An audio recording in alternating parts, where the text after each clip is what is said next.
All right, buckle up, gossips, because today we're diving headfirst into the latest heartwarming tale from the Royal Circus, specifically involving Lady Louise Windsor. Yes, that one. Apparently, her academic journey has just received a remarkable boost, which, let's be real, sounds less like genuine achievement and more like someone finally remembered she exists and gave her a shiny new PR sticker. We're talking about a rising star within the royal household, a phrase that usually precedes a carefully orchestrated photo op or a sudden, convenient accomplishment. And before you clutch your pearls in outrage, hit that like button, share this absolute scandal with everyone who needs the real truth, and subscribe, because frankly, you won't get this level of unfiltered, venomous honesty anywhere else. Your engagement truly helps us expose the glorious absurdity of it all. Now, let us turn our laser-focused gaze to Lady Louise Windsor, the eldest daughter of Prince Edward, the Duke of Edinburgh, and his esteemed wife, Duchess Sophie, the Duchess of Edinburgh. For those of us who closely follow the royal family, and by closely, I mean with a healthy dose of skepticism and a keen eye for manufactured narratives, Lady Louise has always been an intriguing figure. Poised, intelligent, and, until recently, conveniently, kept out of the intense glare of public scrutiny. Her choice to pursue higher education at the prestigious St. Andrews University has been a topic of quiet fascination, particularly given its deep-seated, practically umbilical, connections to other prominent members of the royal family. Imagine that, a royal choosing a university already frequented by royals. The sheer originality is breathtaking.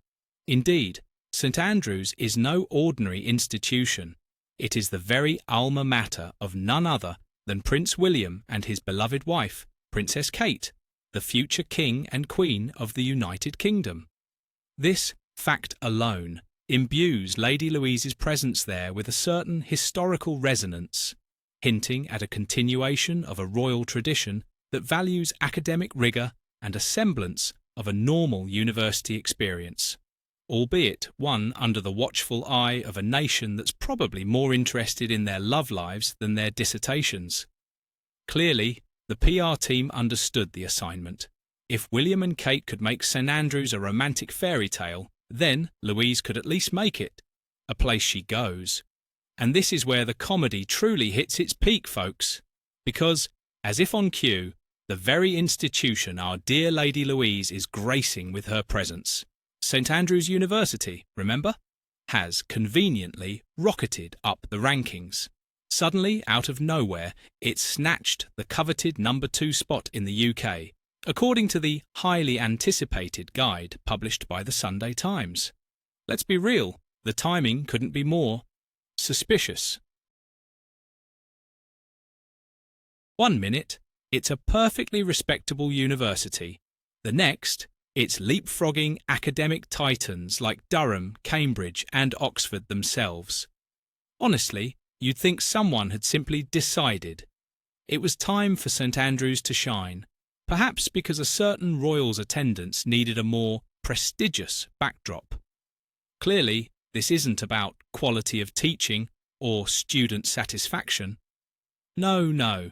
This is about the sheer, undeniable gravitational pull of a royal surname. Imagine the frantic phone calls, the whispered negotiations, the sudden re-evaluation of criteria. Somewhere, a teacup is rattling from sheer rage, probably belonging to a student at the London School of Economics, which, with its unique focus, was the only institution allowed to remain above this sudden, inexplicable burst of St Andrews genius. It's almost too perfect, isn't it? As if the universe itself is conspiring to make Lady Louise's choice seem like an act of unparalleled academic discernment, rather than, just picking a university that happens to have a royal connection. But wait, there's more.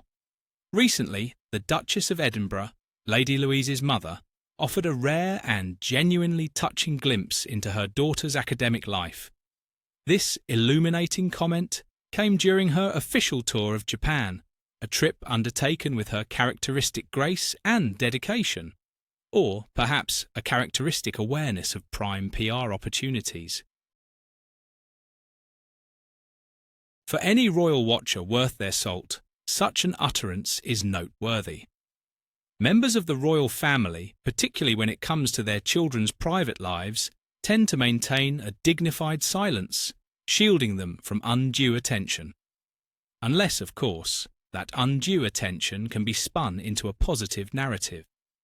Thus, the Duchess's remarks carried an extra layer of meaning, signalling perhaps a mother's immense pride, or a subtle acknowledgement that her daughter's burgeoning independence and accomplishments needed a little public push.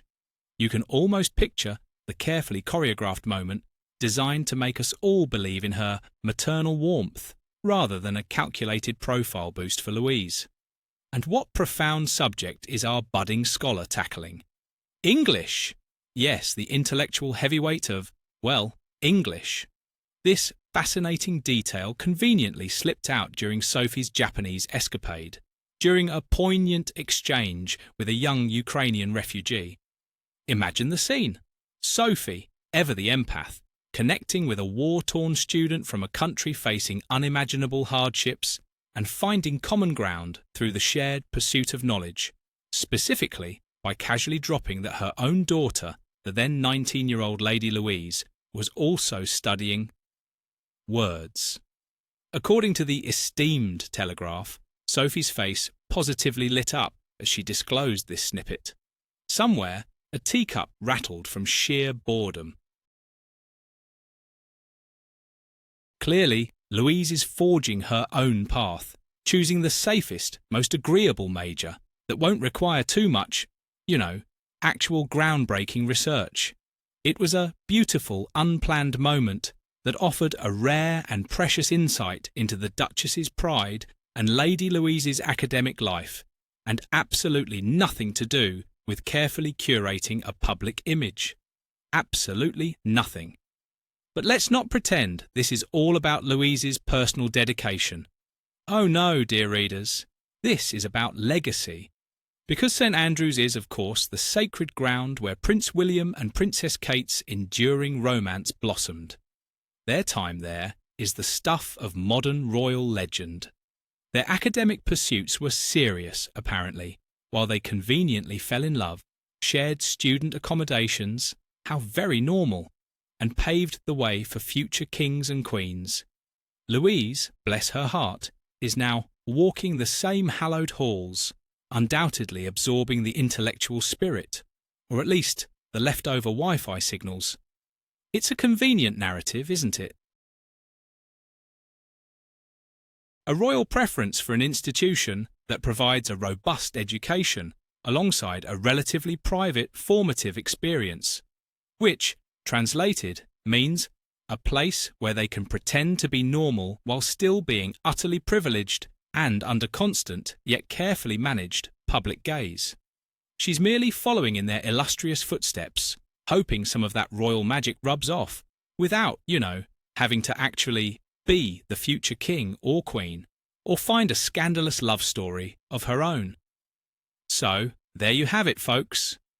Duchess Sophie's sudden, inexplicable maternal pride, coupled with St Andrews's miraculous, perfectly timed ascent to the number 2 spot in such a prestigious national ranking, has significantly boosted Lady Louise Windsor.